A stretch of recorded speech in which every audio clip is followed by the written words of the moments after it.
જય સ્વામિનારાયણ. આજે આપણે દાદા ખાચરનું ચરિત્ર જોઈશું. એમનું નામ ઉત્તમ રાજા. એમને ઉન્નડ ખાચર પણ કહેવામાં આવે છે અને હુલામણું નામ છે દાદા ખાચર. જ્ઞાતિએ તેઓ કાઠી ક્ષત્રિય હતા.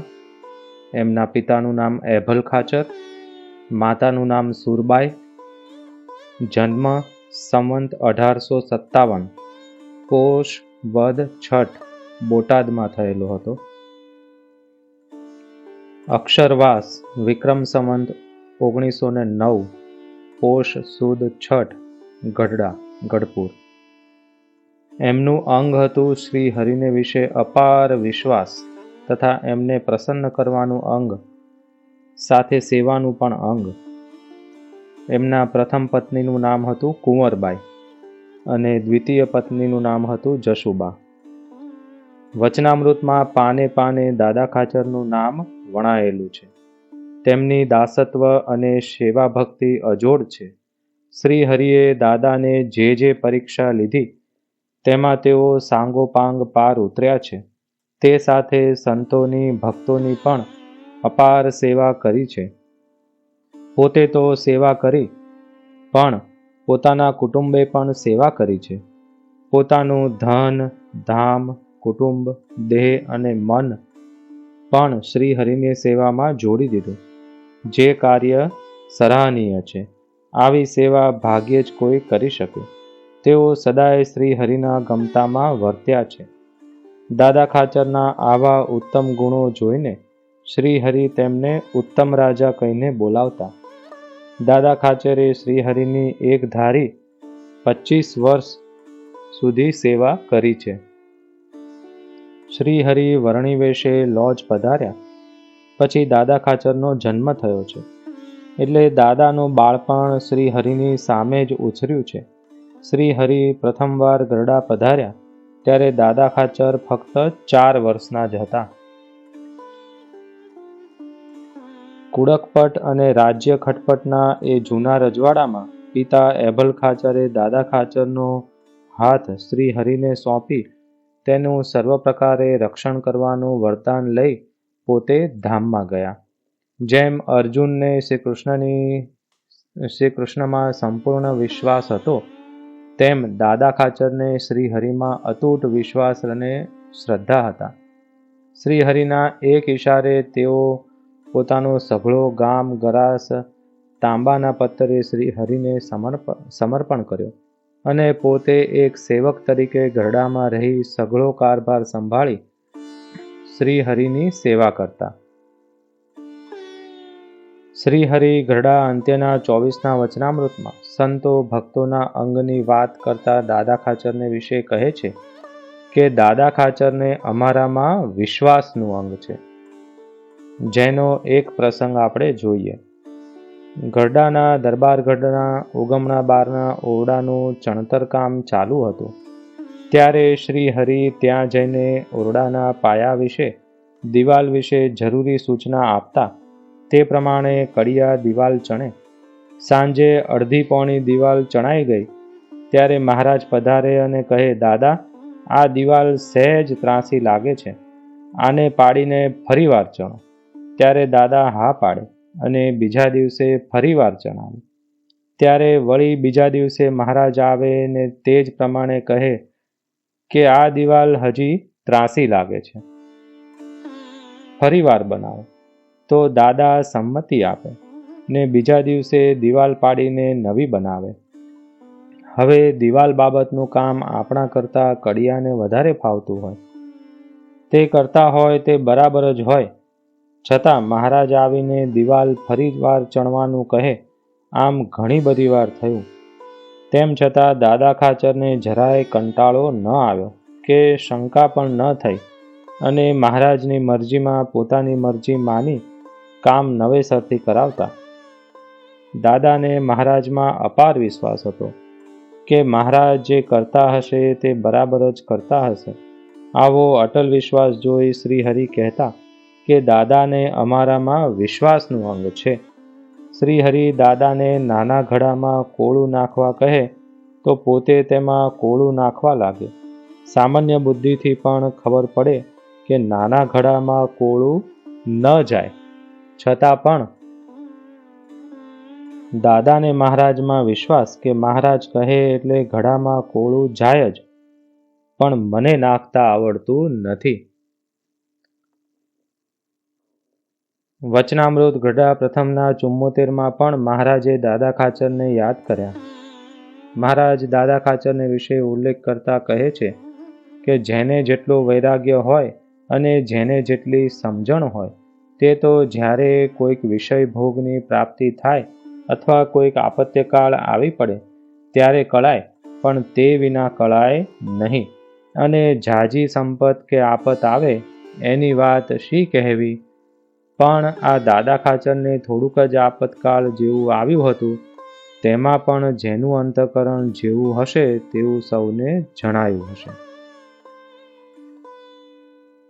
તો તે દાદા ખાચરને આવો આપતકાળ શું આવ્યો હતો તે ચાલો જોઈએ.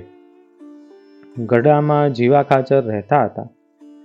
તે શ્રી હરિના ભક્ત અને દાદાના કાકા થતા હતા. પરંતુ મહારાજ દાદાનો પક્ષ લેતા તે તેમને ગમતું નહીં. તેથી દાદાને મદદ કરનાર પોતાના દુશ્મન છે તેમ તેઓ માનતા.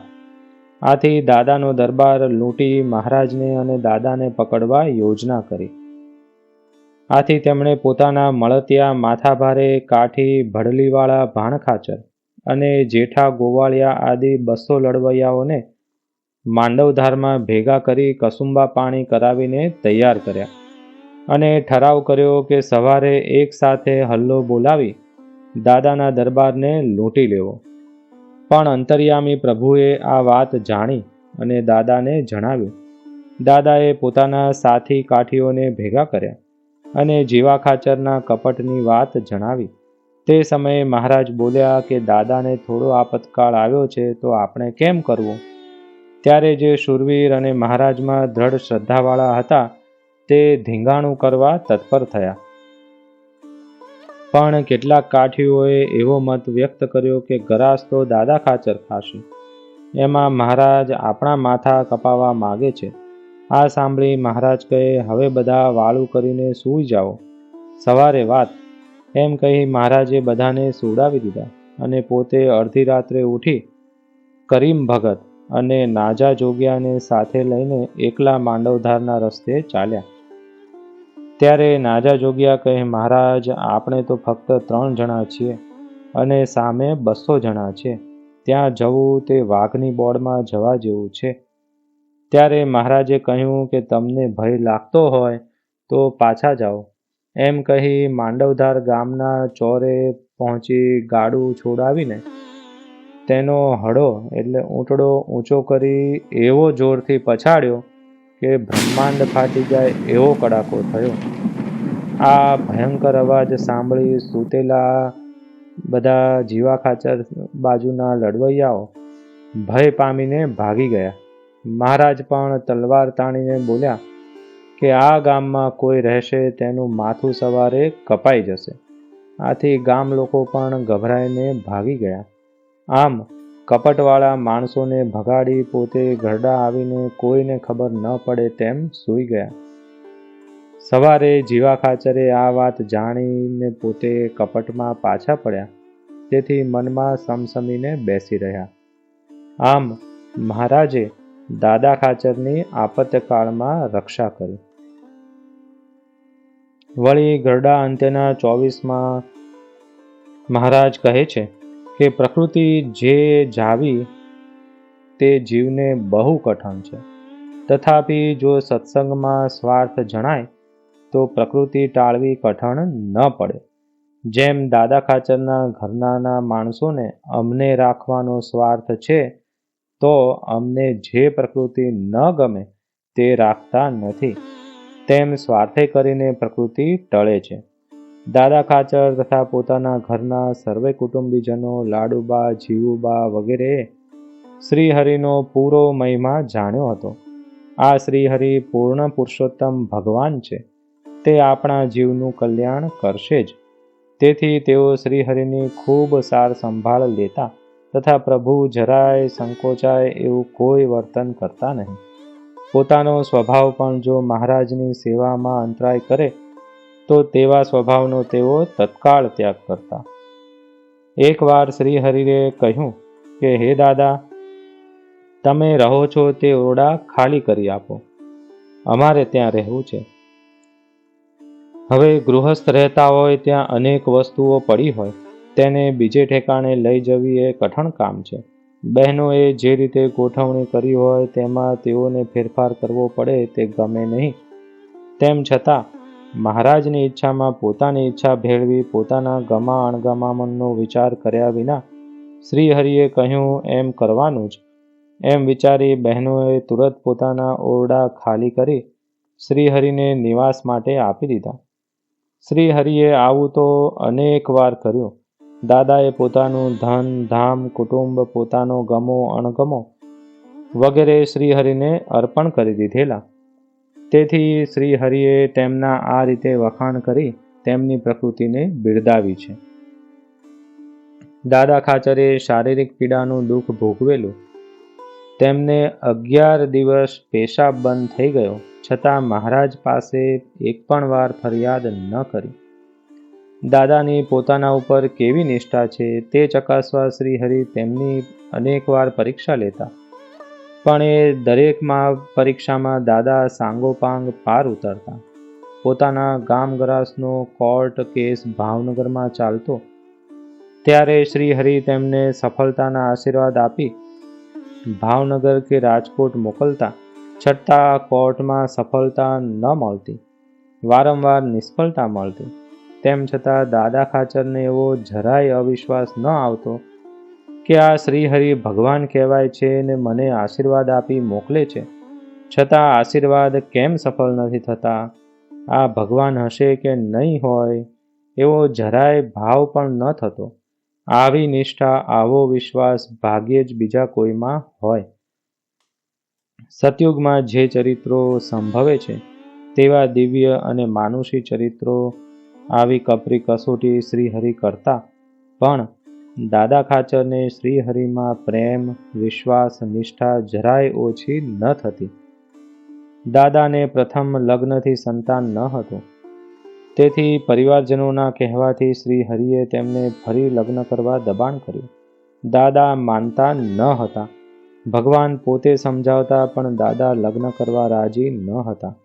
ખૂબ સમજાવતા અંતે દાદા ખાચર તૈયાર થયા, પણ એક શરતે રાજી થયા કે મારી જાનનો રથ તમે હાંકો તો હું લગ્ન કરું. તો શ્રી હરિએ એ પ્રમાણે સંમત થયા. અર્જુનનો રથ જેમ શ્રી કૃષ્ણે વહન કર્યો તે રીતે શ્રી હરિ દાદા ખાચરના સાચા અર્થમાં સારથી બન્યા. શ્રી હરિ પોતાના આશ્રિત ગૃહસ્થોને સંતાન થાય તેવા આશીર્વાદ આપતા. તો મને પ્રભુ શા માટે સંતાનના આશીર્વાદ નથી આપતા? એવો સંશય પણ દાદાના મનમાં ન થયો ને શ્રી હરિની આજ્ઞાથી ફરી જાન જોડી. નાના બાળકને જેટલો પોતાની મા ઉપર વિશ્વાસ હોય તેના કરતાં પણ દાદાને શ્રી હરિમાં વધારે વિશ્વાસ હતો. એમ કહીએ તો ખોટું નથી. એટલે તો દાદાના સમગ્ર યોગક્ષેમની ચિંતા શ્રી હરિ કરતા. ગઢપુરમાં શ્રી હરિ મંદિર કરાવતા હતા ત્યારે દાદા ખાચરે પોતાનું સમગ્ર ધન અને અસ્તિત્વ શ્રી હરિના ચરણે ધરી દીધું. દાદા ખાચરના મહારાજ સાથેના અનેક પ્રસંગો છે જેમાં તેમને મહારાજ પ્રત્યેની નિષ્ઠા, પ્રેમ, સર્વોપરીપણાની દ્રઢતા, સમર્પણ ભાવ વગેરે જોવામાં આવે છે. શ્રી હરિ આ દેહનો ત્યાગ કરી અક્ષરધામ સિધાવ્યા ત્યારે દાદાને તે વિરહના સહન ન થઈ શક્યો અને શ્રી હરિની ચિતામાં સળગવા તૈયાર થયા. ત્યારે સદગુરુ ગોપાળાનંદ સ્વામીએ તેમને પકડી રાખ્યા અને બેઠકે મોકલ્યા. તો ત્યાં શ્રી હરિએ દાદાને પ્રત્યક્ષ દર્શન આપી આશ્વાસન આપી શોક ન કરવા આજ્ઞા આપી અને આજ્ઞાંકિત ભક્તે તે પછી ભક્તિમાં પોતાનું ચિત્ત જોડી દીધું. થોડાક વર્ષોમાં જ દાદા ખાચરે વિક્રમ સંવંત 1909માં ગઢપુરમાં જ પોષ સુદ છઠના દિવસે પોતાનો દેહ છોડી દે શ્રીજીના સાનિધ્યમાં અક્ષરધામ સિધાવ્યા. એ વખતે દાદા ખાચરની ઉંમર ફક્ત 52 વર્ષની હતી. મહારાજ ધામમાં ગયા પછી પોતે વિરહમાં 23 વર્ષ વિતાવ્યા. લોયાના ત્રીજા વચનામૃતમાં મહાત્મ્ય સહિત ભગવાનનો નિશ્ચય હોય તેના કેવા લક્ષણો હોય? જે ભગવાન અને સંતને અર્થે ધનનો, કુટુંબનો, રાજ્યનો ત્યાગ કરે તો એવા ભક્તોમાં મહારાજ દાદા ખાચરને યાદ કરે. શ્રી હરિએ દાદાની પરીક્ષા લેવા તેમનો ગામ-ગરાસ પોતાને નામે કરી દેવા જણાવ્યું તો દાદાએ કોઈ સંશય રાખ્યા વગર પોતાનું ધન, ધામ, ગરાસ વગેરે શ્રી હરિના નામે કરી દીધો. તે કાર્ય શ્રી હરિમાં અતૂટ વિશ્વાસ અને નિષ્ઠા દર્શાવે છે. વળી મહારાજે કહ્યું કે તમે ગામ છોડીને જતા રહ્યો તો પોતે જવા તૈયાર થયા અને પૂછ્યું કે હવે તમે શું કરશો? ત્યારે દાદા કહે કે હું કાર્યાણે જઈને નોકર તરીકે કામ કરીશ. તો આમ કરવામાં દાદાને કોઈની લાજ આડી ન આવી. તેમણે લોકલજ્જાનો ત્યાગ કર્યો. વળી શ્રી હરિ અને સંતને વિશે પોતાનું સમગ્ર જીવન, પોતાનું મન, પોતાનો આત્મા, પોતાનો દેહ એ પણ અર્પણ કરી દીધો. તે શું નાની વાત છે? કદાચ કોઈ પોતાના ધન, ધામનો ભગવાનને અર્થે ત્યાગ કરે, પણ પોતાનું મન પ્રભુને ચરણે ધરી દેવું અને પ્રભુની મરજી તે પોતાની મરજી, તે કરવું ઘણું કઠણ છે. જે કામ દાદા ખાચરે કર્યું, પોતે અને પોતાનું કુટુંબ સર્વ શ્રી હરિના ચરણે ધરી દીધું. તેથી વચનામૃતમાં પાને પાને દાદાનું નામ આવે છે અને પોતે શ્રી હરિના કૃપાપાત્ર બન્યા છે. દાદા ખાચરને 2 પુત્ર હતા, બાવા ખાચર અને અમરા ખાચર. સહજાનંદ સ્વામી મહારાજની જય.